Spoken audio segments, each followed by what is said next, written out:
Kata beliau, ada masa nanti satu makom engkau tidak sadar siapakah yang sedang sujud, siapakah yang sedang menyembah. Entah dia yang menyembah engkau, entah engkau menyembah dirinya. Ala sholah, jawabnya apa? Marilah sholat. Jawabnya apa? Tidak ada daya untuk sholat, tidak ada daya untuk ruku, sujud kecuali dengan Allah. Billah, inilah hijab antara hamba dan Allah. Billah, huruf ba. Ini namanya al-ba, ba fi'lillah. Ba yang menunjukkan perbuatan Allah. Jadi kapan khusyuk itu berat? Kalau difikirkan. Kapan khusyuk itu tidak lagi terfikirkan? Kalau rasa sudah ada.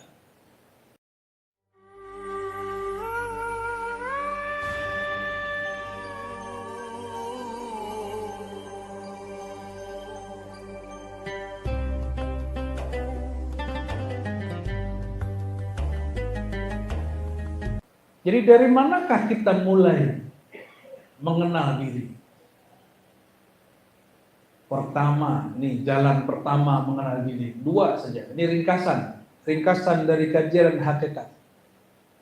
Pertama, kenali hakikat basyariahmu. Berdasarkan surat Shad ayat 72 itu. Inni khaliqun basyaran min tin. Sungguh aku ciptakan manusia bashar. Ada insan, ada bashar, ada annas. Bashar ini tubuh yang zahir ini. Tubuh yang sujud depan Ka'bah itu. Ini namanya bashar. Min tin, daripada apa? Tin, apa arti tin? Tanah. Jika tubuh ini dari tanah, maka dia berpulang kepada tanah. Tanah itu adalah fi'lullah, perbuatan Allah. Berarti tubuh kita apa? Tajalli, adalah cara Allah mengenalkan dirinya melalui perbuatannya. Maka ada ungkapan turunan dari Haikal Ma'arif, ajsamuna fi'lullah. Jisim kita ini adalah fi'il perbuatannya Allah. Maksudnya Allah berbuat, bertajalli melalui tubuh. Makanya hadisnya sahih menyebutkan inna Adam khuliqa ala suratir rahman. Sesungguhnya sang Adam, ini keturunan Adam atau keturunan malaikat? Atau keturunan Banul Jan, jin? Yang mana nih? Coba lihat kakinya di bawah tidak? Nempel di lantai tidak? Oh masih nempel. Ya, ini ada yang hadir ini, cuma tidak terlihat mata. Mungkin ada sebagian Allah izinkan terlihat. Inni khaliqun basyaran min tin. Kalau kepada kaum jin, inni khaliqul jan, penciptakan jin min nar, min marijin min nar. Aku ciptakan kaum jin Banul Jan daripada api, keturunannya daripada intinya api.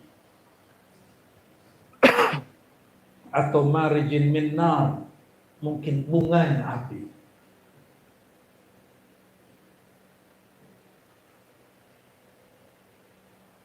Kalau sudah tahu bahwa diri ini adalah dari tanah, tanah adalah perbuatan Allah. Jika kita menyembah, nah inilah pertanyaan Kiai Dr. Haji Amirullah. Ada guru berkata begini, kata beliau, menurut Buya gimana? Beliau ini ngetes saya. Al-abid wal ma'bud wahid. Nah, ini kan mengerikan ini. Ya, ini mesti dikoreksi ya. Kalau orang salah paham kalimat ini. Al-abid wal ma'bud wahid. Beliau lagi ngecek ini Rozi ini masuk yang mana nih? Terima kasih Kiai, itu penting ditanyakan. Al-abid yang menyembah dan yang disembah satu. Bahaya nggak ini? Dulu waktu saya kecil, guru kami, Abuya Malin Maraju An-Naqsyabandi As-Samani, Al-Muhammadi juga, karena Samaniyah itu Al-Muhammadi. Apa kata beliau? Ada masa nanti satu makom engkau tidak sadar siapakah yang sedang sujud, siapakah yang sedang menyembah. Entah dia yang menyembah engkau, entah engkau menyembah dirinya. Waduh, saya besok langsung lapor sama mursyid saya yang tertua, Abuya Hasan Basri. Ini guru muda namanya Abuya Malin Marajo, sedang berkalam malam tadi. Entah hamba, entah Tuhan yang menyembah hamba, entah hamba yang menyembah Tuhan, ataukah dia dan dia satu. Tapi harapan saya apa? Beliau marah dan bilang, Buya Malin Marajo itu orang kafir, zindik. Itu yang saya harapkan. Ternyata ada murid yang suka memprovokasi guru, supaya gurunya marah-marah dan mengkafirkan orang. Hati-hati, itu masa lalu kami. Itu masa lalu kami. Ternyata saya berhadapan dengan wali Allah. Wali yang kalbunya dijaga oleh Allah. Ketika saya berkalam begitu, beliau diam. Diam. La kalam wala salam. Tidak berkalam walau harfan. Satu huruf pun tidak berkalam. Tapi di wajahnya, seakan-akan beliau berdoa, kamu akan faham satu saat. Tapi beliau tidak pernah bahas itu kecuali saat mentalkin zikir. Ternyata Ar-Razi lah yang salah. Ar-Razi tidak faham bab namanya tajalli dan hayran.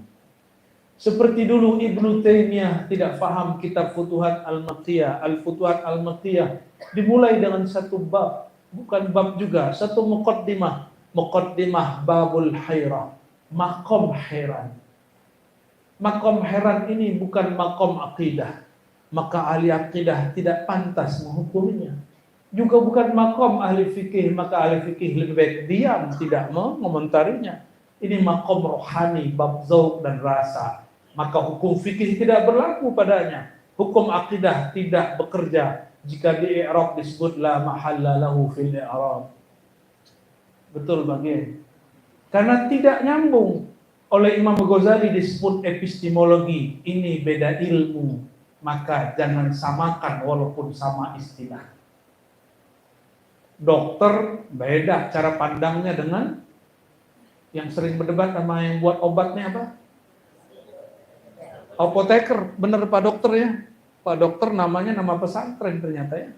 Diambil jadi nama pesantren, Dokter Ilmu Yakin. Sering berdebatkah dokter dengan ahli farmasi, apoteker? Sering. Kenapa? Cara pandangnya beda. Jadi kalau ahli fikih kemudian bilang itu murtad, ahli akidah mengatakan itu zindik, wajar karena mereka tidak merasakan. Kita maklumi para kiai. Tapi saya bersyukur di sini ketua-ketua ulamanya orang-orang tarekat. Tarekatnya paling unik. Tarekat Al-Muhammadi Al-Idrisi yang imamnya langsung mengambil dari rohani Rasulullah SAW. Yang mana banyak hari ini mursyid-mursyid tidak percaya. Saya cuma ngomong gini, kalau kamu nggak percaya, berarti itu makommu, makom belum ketemu ruhannya Rasulullah Sallallahu Alaihi Wasallam. Jangan batalkan makom orang yang sampai. Untung saya tidak ngomong berhenti aja kau jadi mursyid. Dulu kita begitu Pak Kiai, sekarang sudah tobat. Itu babul jalal, sekarang babul jamal. Lalu apa maksud tadi? Al-abid wal ma'bud wahid. Ini baru bab basyaran, kita belum masuk bab amrullah. Al-abid wal ma'bud wahid. Dalam ilmu zauq itu ilmu zauq rasa, bukan ilmu akidah. Dalam ilmu akidah yang menyembah hamba yang disembah Rabb, Allah pencipta. Hubungan kita dan Allah, hubungan hamba yang dicipta, Allah yang mencipta, itu ilmu akidah. Dalam ilmu tasawuf, ilmu hakikat, hubungan kita dan Allah lebih mesra dari hubungan Tuhan dan hambanya. Hubungannya adalah hubungan pelaku dan perbuatan yang dia lakukan. Apakah fi'il perbuatan kita itu kita atau berlainan? Lain, tapi dia tidak ada tanpa pelakunya. Saya berbuat, saya berbicara, saya berkata, saya memandang. Pandangan itu bukanlah saya, tapi pandangan itu tiada kecuali saya memandang. Saya berbuat, perbuatan ini tiadalah ada kecuali karena ada si fa'il pelakunya. Kalau baca hayya 'alas shalah, jawabnya apa? Marilah sholat. Jawabnya apa? Tidak ada daya untuk sholat, tidak ada daya untuk ruku, sujud kecuali dengan Allah. Billah, inilah hijab antara hamba dan Allah. Billah huruf ba. Ini namanya al-ba, ba fi'lillah. Ba yang menunjukkan perbuatan Allah. Maka di saat Allah berkehendak si hamba sholat, maka dia sholatlah. Tapi siapakah yang sholat saat itu? Kembalinya kesadaran si hamba dari perbuatan dia kepada perbuatan Allah, bahwa yang menggerakkan aku ruku tiadalah kecuali Allah. Maka dia pulangkan, ya Allah, wajjahtu wajhiya lilladzi fataras samawati wal ard. Di ujung inna salati wa nusuki wa mahyaya wa mati lillah. Itu namanya berpulang. Pulangnya fi'il kepada fa'ilnya, pulangnya perbuatan kepada yang menciptanya, pelakunya. Sudahkah sholatnya seperti itu? Kita kemudian merasakan, ya Allah, ini gerak, Engkau juga yang menggerakkan. Ini takbir, Engkau juga yang membesarkan. Ini rukuk sujud, Engkau juga yang memberikan daya dan upaya. Itu namanya hamba berpulang. Barulah sholat begini diangkat ke langit. Maka orang begini tidak sempat lagi, aku khusyuk atau tidak. Tidak sempat mikir lagi. Kenapa? Hatta khusyuk pun telah berpulang. Jadi ini baru masuk bab fi'il, belum sifat, belum zat, belum asma. Ketika berpulangnya fi'il, adanya kesadaran hamba, saya sadar ketika saya sholat ini, bukanlah Allah yang sholat, bukan. Tapi perbuatan ini, sholat ini adalah perbuatannya Allah. Al-abid fi'lullah wal ma'bud fa'iluhu wa huwa Allah.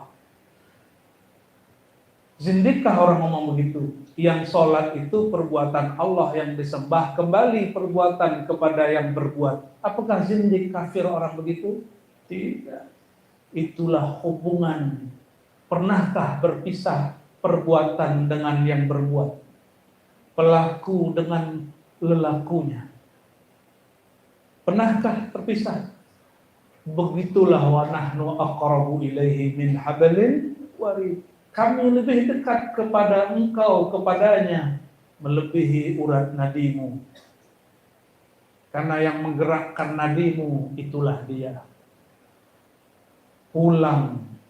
Itu yang disebut berpulang. Maka nanti inna lillahi wa inna ilaihi raji'un. Bab ini sudah cukup. Sampai di sini sudah cukup menjadi kekasih Allah level 1. Semoga Allah berikan kesadaran itu. Jadi kalau sebelum sholat, kata Sayyidina Nabi SAW, sallu kama ra'aitumuni usalli. Ini langsung silakan diamalkan nanti. Sholatlah seperti engkau melihat aku sholat. Adakah yang melihat Nabi sholat? Maka etikatkan guru kita di depan, yang bersambung kolbunya kepada kolbu Rasulullah SAW. Lalu baca salam kepada Rasulullah. Assalamualaikum ya Rasulullah. Hadirkan dia di depan, seakan-akan dia imam kita, baru kita bertakbir. Di saat itu barulah lebur perbuatan kita dalam perbuatan Allah Subhanahu wa taala. Nanti hilanglah banyak pikiran, yang muncul hanya rasa. Jadi kapan khusyuk itu berat? Kalau difikirkan. Kapan khusyuk itu tidak lagi terfikirkan? Kalau rasa sudah ada. Jadi kalau ada orang bertanya, ilmu ma'rifat itu sulit, ya karena kamu fikirkan. Dan la tatafakkaru fi zatillah. Jangan pernah fikirkan zat Allah. Dari tadi saya ngajar nggak pakai pikiran, saya mengajar pakai rasa. Yang kata orang ini berat, ini tidak jadi berat.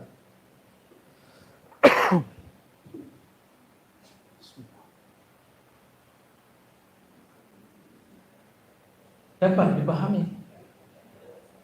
Dapatkah dipahami? Berarti kajian ini tidak berat. Kajian ini ringan.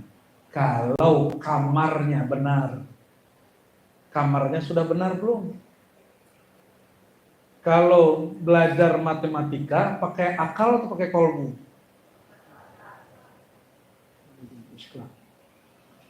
Kalau belajar matematika pakai kolbu, nangis.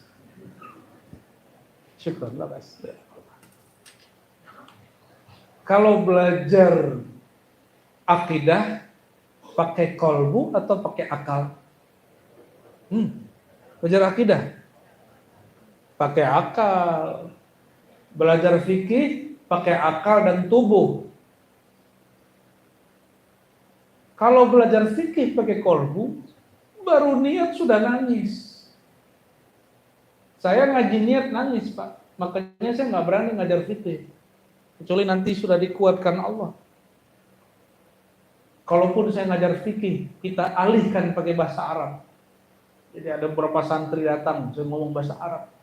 Biar gak berasa-berasa amat. Lain. Imam Ghazali mengatakan dulu ilmu fikih dan tasawuf itu satu. Disebut ulumuddin. Al-fiqhu. Ilmu fikih itu dulu ad-din. Gabung semua. Allahumma shalli ala sayyidina. Nah, itu baru bab fiqh. Mudahkah? Mudah. Itu thariqah pertama. Apa thariqah pertama? Tadi itu namanya apa? Yang barusan itu namanya apa? Bingung ya? Nggak usah takut salah. Apa namanya yang barusan itu? Thariqah inna lillahi wa inna ilaihi raji'un. Nah, kita aja thariqahnya susah amat. Berpulangnya fi'il perbuatan kepada yang berbuat.